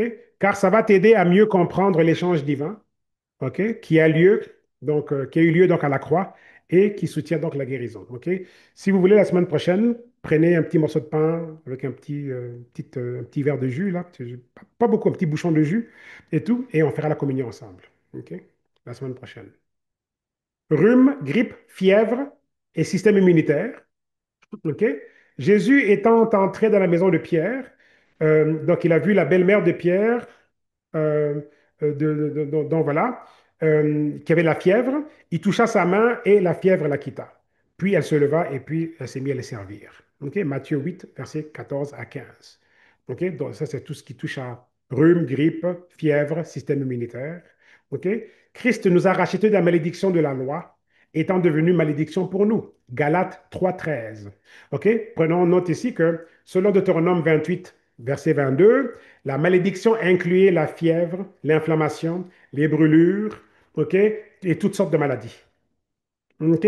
Donc, toutes choses dont tu es maintenant racheté dans le Christ. OK? Ton guérisseur et ton sauveur. Voulant dire que dès l'instant où on est né de nouveau et qu'on a été racheté de la malédiction, dans la malédiction, il y avait toutes sortes de maladies. Donc, le simple naître de nouveau est aussi une guérison instantanée. Parce que le fait qu'on nous a enlevé la malédiction, ben, en elle étaient les maladies. Vous voyez? Donc, c'est très profond tout ça. Donc, ça vous donne différents angles, OK, qu'on peut exploiter par rapport aux versets avec lesquels on peut travailler quotidiennement pour manifester notre guérison, quoi. Maladie mentale, problème au niveau de la tête, OK? Les abus, les traumatismes émotionnels, etc., etc. Il guérit ceux qui ont il guérit ceux qui ont le cœur brisé et ils pensent leurs blessures, OK? Donc, il guérit ceux qui ont le cœur brisé et ils pensent leurs blessures, quoi, OK? Ils pensent leurs blessures. Psaume 147, verset 3. OK? Ça, c'est plutôt de la dimension des problèmes émotionnels, dépression, OK? Et problème de tête, traumatisme crânien, AVC, toutes ces choses-là, OK, les problèmes qui affectent le cerveau, OK, douleurs, maux de tête, migraines, toutes sortes de choses, OK, au niveau de la tête en tant que tel, Alzheimer, OK, démence, OK, Parkinson, OK, tout ça c'est la tête, OK.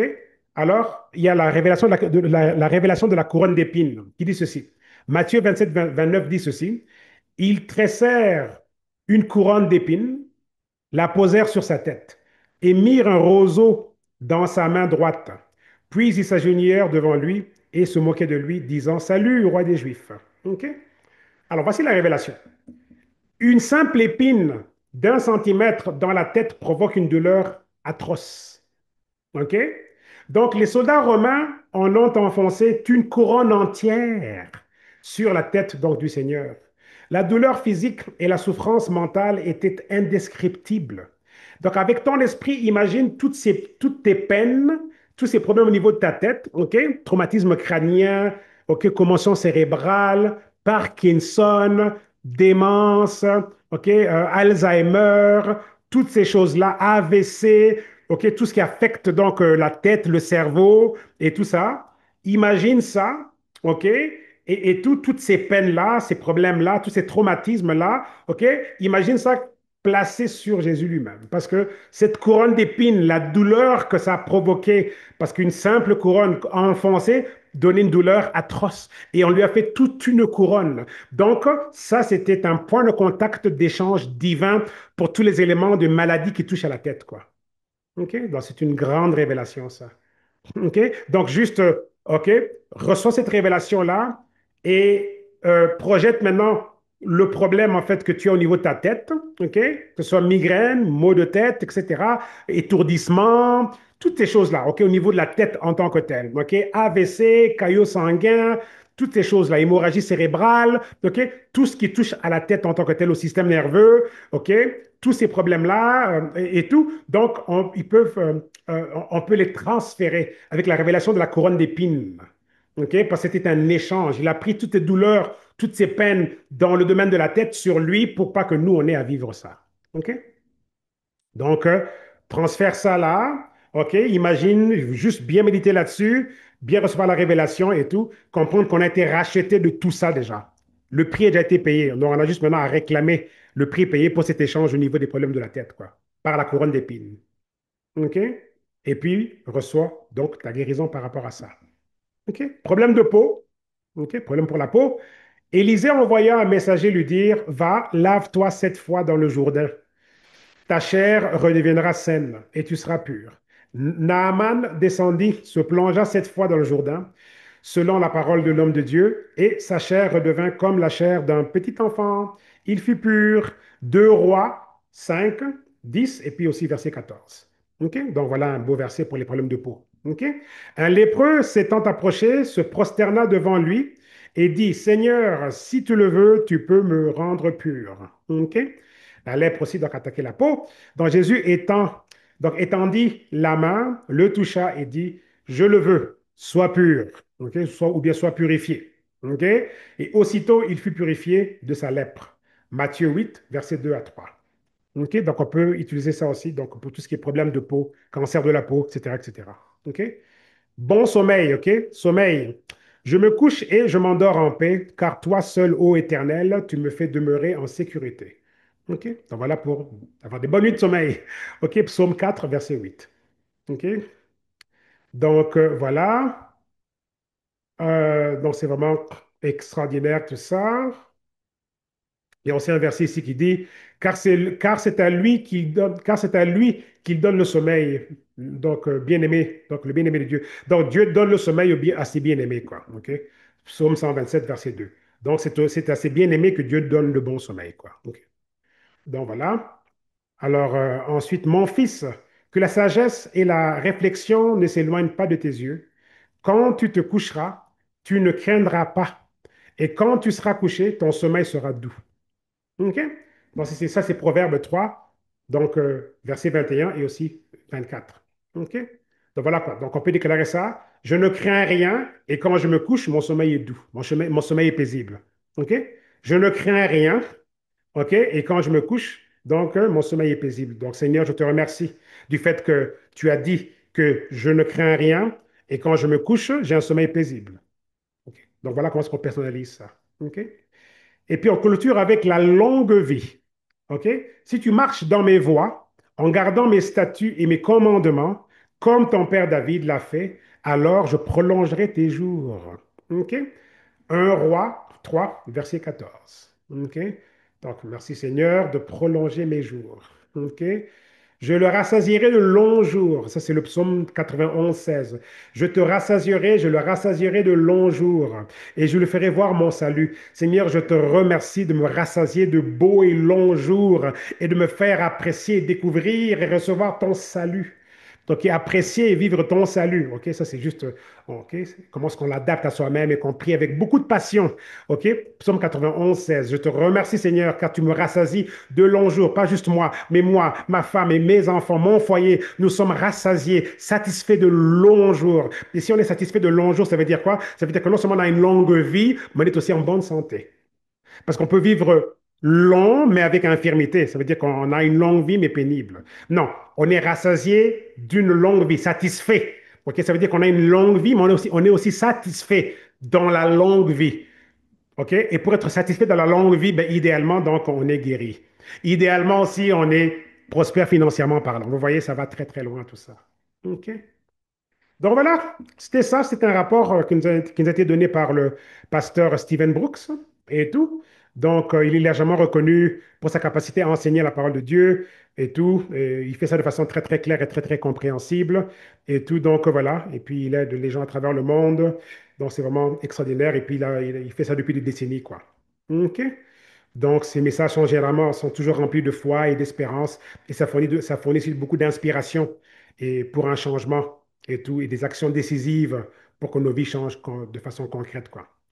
Donc, voilà. Alors, le Saint-Esprit vraiment bouge beaucoup, ok? Il est vraiment, il est vraiment en train de se mouvoir énormément à travers son ministère. Et puis, donc voilà, il touche les vies des gens à travers le monde et tout. Alors, on va conclure avec la prière avec laquelle on avait conclu la semaine dernière pour notre série ici sur le renouvellement. OK, donc c'est le Ésaïe 42, 22. OK, donc là, on revient aux notes que j'avais prises, aux notes que j'avais la semaine dernière, mais comme c'est une longue série, donc on reviendra souvent sur ce passage ici. Ésaïe 42, 22 dit ceci: Ceci est un peuple pillé et dépouillé. OK, avez-vous été pillé, dépouillé côté santé? Aujourd'hui, on a parlé de guérison. OK, ils sont tous pris au piège, dans des trous, cachés dans des prisons. Ils sont en proie, ils sont comme des proies, et personne ne les délivre. OK? Ils sont pliés, ils sont pillés et personne ne dit restituer. OK, aujourd'hui, on vient de parler de guérison, donc on va demander à Dieu, on va réclamer la restitution. OK, donc on va demander la restitution. OK, donc Père céleste, OK, c'est le Seigneur Dieu notre Père. OK, tout ce que j'ai perdu dans ma vie. OK, ma santé, aujourd'hui on a parlé de guérison, ma santé, mes finances, mon mariage, ma joie, mon feu, ma passion, mes enfants, mes faveurs, mes portes ouvertes, mes contrats, mes opportunités. OK? Donc, je les reprends. OK, je les reprends. Je les reprends au nom de Jésus-Christ. Donc, je demande restitution, Seigneur. Je demande ma restauration au nom de Jésus-Christ et tout. Donc, voilà. OK? Et on va déclarer cette fois restitution, restitution, restitution, restitution, restitution, restitution et restitution. Ou on pourrait dire aussi restauration. OK? Donc, voilà, mes amis. OK, donc voilà. Alors, c'était un épisode hyper important dans le volet renouvellement interne. Vous voyez un peu? Vous voyez comment c'est pratique? OK? Renouvellement interne. Vous voyez, à moins d'être renouvelé à qu'est-ce qui est bon, agréable et parfait à Dieu, OK, ben, on ne pourra pas chercher à corriger comment est-ce qu'on vit. OK? OK? Pour manifester cette volonté qui est, OK? euh, parfaite de Dieu, quoi. Vous voyez un peu? OK? Donc, ça ici, c'est fait partie du renouvellement. OK? On peut tous manifester la guérison, mais on a besoin d'être renouvelé par rapport à comment ça marche sur le domaine de la guérison. On doit être renouvelé par rapport à ça, dans le sens qu'on doit comprendre que le prix est payé pour la guérison. On doit comprendre qu'il y a un échange divin qui a déjà été établi pour nous et que c'est à nous alors de réclamer, de ratifier. On réclame, ok? Donc on doit vivre une vie sur terre ici, une vie de réclamation de ce que Dieu a déjà en fait payé pour. Ok? C'est en fait ça.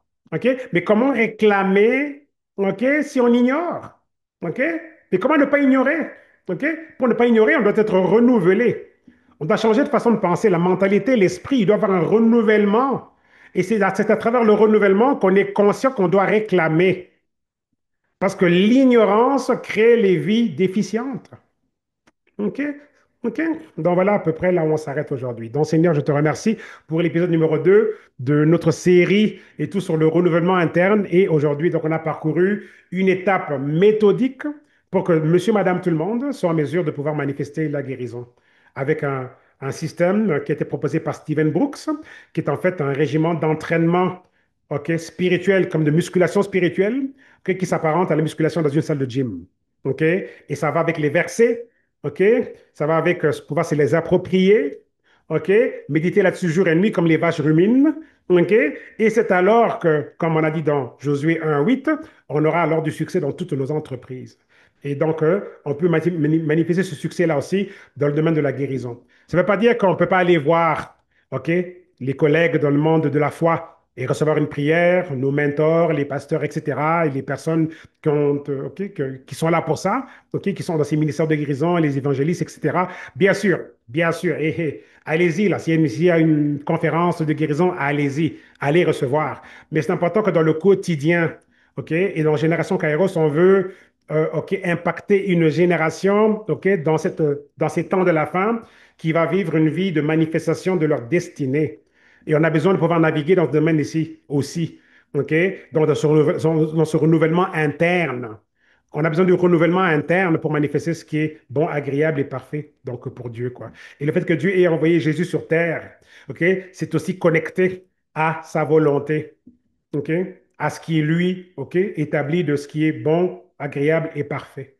Il était bon, agréable et parfait que l'humanité soit libérée du péché, OK, et vive avec lui pour l'éternité. OK? C'était agréable, bon et parfait, tout simplement. Donc, Jésus sur terre, son sacrifice, tout ça, ça cadre dans, OK, le Romain 12:2 là. OK? Dans cette dimension de la volonté de Dieu, OK? Dans ce qui est bon, agréable et parfait à Dieu. OK? Cette volonté-là. Donc, notre existence doit refléter ça tous les jours, 24 sur 24, 7 sur 7. OK? Ceux qui n'ont pas encore reçu le Christ, ben, voici une opportunité pour vous parce que sans lui, là, comment ceci peut être manifesté? C'est lui le point de départ. Pour vivre une vie de réclamation du prix payé par Jésus, ben, il faut bien qu'on se connecte à ce prix payé-là. Et comment est-ce qu'on se connecte, comment est-ce qu'on se connecte à ce prix payé-là? C'est en demandant à Jésus lui-même, donc, d'être officiellement notre maître et sauveur. OK? Répétez après moi. Peut-être qu'on l'a déjà fait dans le passé, mais on veut se réaffirmer, et peut-être qu'on ne l'a pas encore fait, donc voici votre opportunité. Je donne cette opportunité-là à chaque émission, à chaque podcast. OK? Seigneur notre Dieu, je viens à toi aujourd'hui au nom de Jésus-Christ. J'ai été bouleversé, touché par ce que je viens d'entendre. Et je veux définitivement, je veux délibérément que Jésus soit mon Seigneur et Sauveur. Je reconnais qu'il est le Fils de Dieu, que par sa mort et résurrection, il y a eu un échange divin. Il a déjà racheté tout ce qui est déplorable dans ma vie. Et Seigneur, aujourd'hui, je te demande de devenir mon Seigneur, mon Sauveur. Je veux faire partie de ton royaume et je veux réclamer, Seigneur, ce que tu as déjà payé pour moi. Je veux réclamer ça. Je te remercie, Seigneur, de me recevoir aujourd'hui, de me remplir de ton Esprit Saint, de me recevoir dans ton royaume et d'être mon Seigneur et Sauveur. Au nom de Jésus-Christ, Amen. Donc voilà, si vous avez répété ça, OK, du mieux possible. OK, donc vous voilà né de nouveau. Et là, il vous faut bien sûr ceci. Né de nouveau, c'est extraordinaire, félicitations. Moi, c'est arrivé le 17 juillet 2014. OK, on est en 2025, là, ça fait 11 ans. Ma vie a complètement changé. OK, il vous faut ça. Donc, faire version physique ou bien version électronique avec les appareils ici, donc tablette, laptop, téléphone, à travers une application de Bible. OK, allez rencontrer Dieu ici et méditer sur sa parole jour et nuit, ruminer comme une vache. OK, et c'est alors que vous aurez du succès dans toutes vos entreprises. Mais je vous souhaite aussi d'avoir donc un bon encadrement, les bons mentors, les bons pasteurs, les bonnes congrégations. Moi, je recommande toujours les églises qui croient au baptême du Saint-Esprit, qui vous donneront cette expérience-là de acte des apôtres, quoi. OK, très important ça. Donc voilà, et quand on lit la Bible, ben, quand on est tout nouveau, qu'on comprend, le Saint-Esprit va vous le faire comprendre. OK? Vous allez voir. Quoi. Dès l'instant où on est né de nouveau, là, vous commencerez à comprendre à votre niveau. OK? Et graduellement. Donc, commencez par les évangiles. OK? Généralement, on recommande l'évangile de Jean et les autres aussi. Et puis, de toute façon, si vous êtes dans une bonne église, vous aurez un bon programme aussi de lecture de la Bible. Quoi. OK? Et ce podcast ici, ben, ça demeure un podcast OK, de motivation, de direction, d'encouragement, pour qu'on puisse vivre une vie au quotidien selon le royaume de Dieu et qu'on puisse manifester nos destinées. C'est un podcast de mindset pour naviguer dans ce monde économique, dans ce monde, qui opère avec des mœurs et des coutumes et des systèmes et tout qui ne sont pas en fait du modèle de Dieu. Et on a besoin en fait de pouvoir euh, encourager les gens. À se référer à Dieu. Pourquoi? Parce que moins de 10% des chrétiens en Amérique, par exemple, se réfèrent à la Bible pour trouver des solutions pour leur vie. Moins de 10% des chrétiens en Amérique se réfèrent à la Bible pour trouver des solutions pour leur vie. Ça veut dire là que, OK, bon, on est chrétien, d'accord, mais on ne va même pas vers notre propre royaume pour trouver les solutions, quoi. Et ce podcast est juste une voix en extra pour motiver, OK, motiver, nous remotiver à nous reconnecter, OK, à ceci. OK? Et c'est dans ce sens-là qu'on va trouver toutes les solutions pour nos vies. Donc voilà, mes amis, à très bientôt.